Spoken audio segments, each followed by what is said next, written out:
Ah, pas être pas ma fenêtre. Hein. Demande à Simon, il sait. Très le petit personnel, c'est quand même difficile à trouver. Ah, il débute, il débute.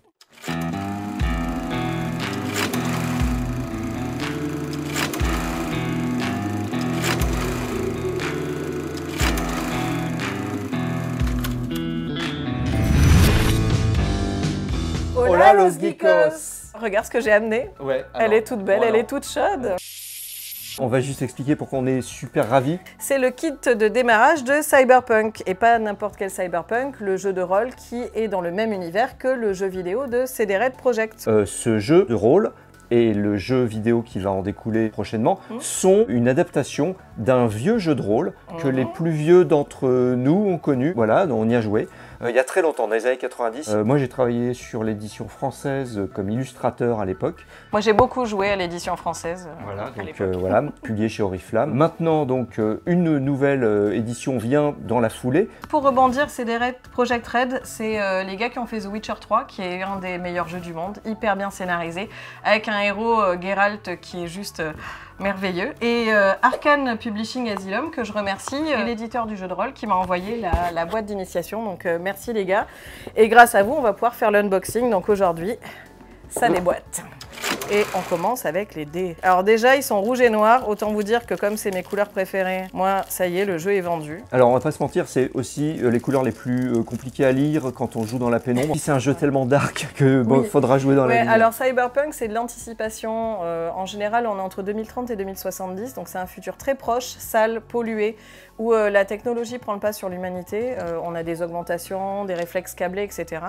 Et donc, c'est une ambiance un peu qui fait mal. Là, on a les règles. Alors là, ça me fait plaisir parce qu'il y a des tableaux et ça veut dire que c'est clair. Une fois qu'on a compris comment les lire, en général, c'est très facile. De la map. Ah, cool. Alors ça, tout le monde ne le fait pas et c'est de la map en plutôt bonne qualité, quadrillage 1 pouce, plutôt bonne qualité. Super bonne qualité. Des ambiances, on va dire... un peu désertique sauvage, un peu terre dévastée, et de la ville. Je suis étonné parce qu'elles sont de la qualité des maps que faisait Christopher West à la grande époque de Star Wars, le jeu de rôle des 20. Ouais. On a ensuite un poster. Il claque. Alors là, on a les fameuses figurines, tout ce qu'il faut pour se placer en situation de jeu, avec des bagnoles futuristes, des motos futuristes. Tiens, il y en a une rouge, on peut faire Akira si on veut. Juste pour expliquer à tout le monde, voilà, on a son petit pion en carton, on a le petit clip de bureau en plastoc. Imaginez Wesley Snipes dans Blade, donc long manteau de cuir ou de sky, flingue et lunettes. Dans ses chiottes. Il est là, bon, la nourriture dans Night City, c'est un peu du synthétique dégueulasse, donc bon, il a le transit un peu en problématique. Sauf s'il s'est fait greffer un broyeur peut-être qu'il a une augmentation digestive. Voilà, et du coup, voilà. Des fois, ça déconne, ces trucs-là. Et pendant ce temps-là, un groupe de mecs arrive pour lui faire la peau. Et ben, de suite avec la scène, vos joueurs, ils savent où ils sont. Ils savent comment affronter les ennemis, et là, le moment, ça va être comment sortir des chiottes et survivre. Et enfin, une aventure qui s'appelle l'appartement. Même si vous n'avez jamais fait de jeu de rôle, vous devez pouvoir jouer ce scénario. Elle est conçue pour jouer avec les personnages pré-tirés qui sont fournis dans la boîte. Évidemment, vous pouvez en créer, mais bon, pour l'instant, c'est un peu compliqué. Et alors, cette aventure est quand même en 3 parties, c'est-à-dire que c'est comme un peu 3 mini-scénars, je pense, a priori. Au niveau des règles, ce qu'il faut savoir quand on maîtrise, c'est là-dessus. Pas besoin de l'apprendre, évidemment, c'est fait pour qu'on l'ait sous la main pendant qu'on joue. Pour expliquer cette double feuille qui est très facile au final à comprendre quand on a l'habitude, on a tout un livret qui permet aussi de mieux comprendre ce que c'est jouer à Cyberpunk. Vous allez jouer des gens qui frôlent avec la loi, qui n'ont pas peur de se salir les mains, parce que c'est de la survie. Ce qu'on va découvrir dans le livret d'univers, le monde est de toute façon n'est plus devenu gentil. C'est un univers futuriste désespéré, imaginez un mix entre effectivement Blade Runner, on peut même se retrouver quasiment sur du Mad Max dès qu'on sort un petit peu des villes.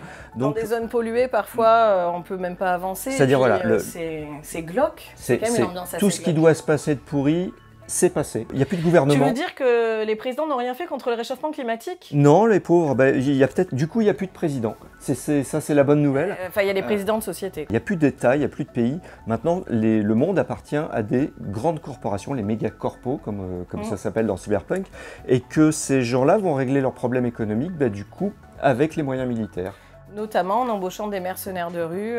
Les aventuriers que l'on incarne dans ce type de jeu sont des gens qui tirent un petit peu leur épingle du jeu en se défendant, en s'armant, et non seulement on va s'équiper de matériel de survie, voilà, quelle que soit sa spécialité.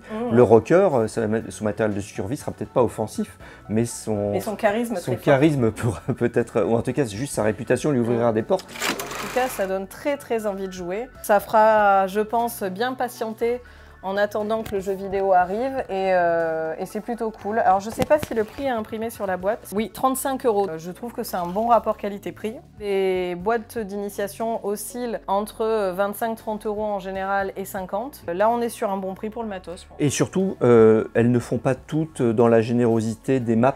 Oui. Notamment, je pense à la boîte d'initiation de Donjons et Dragons qui était sur le strict minimum. Là, on est vraiment sur le qualitatif. Ça se trimballe, ça s'amène chez des potes, ça se manipule, donc le fait que ce soit costaud, c'est pas rien, quoi. Logiquement, quand la vidéo sera sortie, sera arrivée dans vos boutiques, c'est accessible à tous. Oui. De ce que j'ai vu, ça me paraît pas hyper compliqué. Pour les vieux, petite nostalgie de revenir à ce bon vieux cyberpunk qui nous avait un petit peu enjaillé, comme on dit, à la vieille époque. Écoutez, on espère que vous jouerez. Si jamais vous avez le jeu et que vous testez, racontez-nous vos parties. Oui. Dites-nous ce que vous avez trouvé chouette en commentaire. Dites-nous aussi en commentaire ce que vous attendez du jeu vidéo, parce que nous, on l'attend très fort aussi et on n'a peut-être pas les mêmes attentes, on aura peut-être l'occasion d'en reparler. Abonnez-vous et...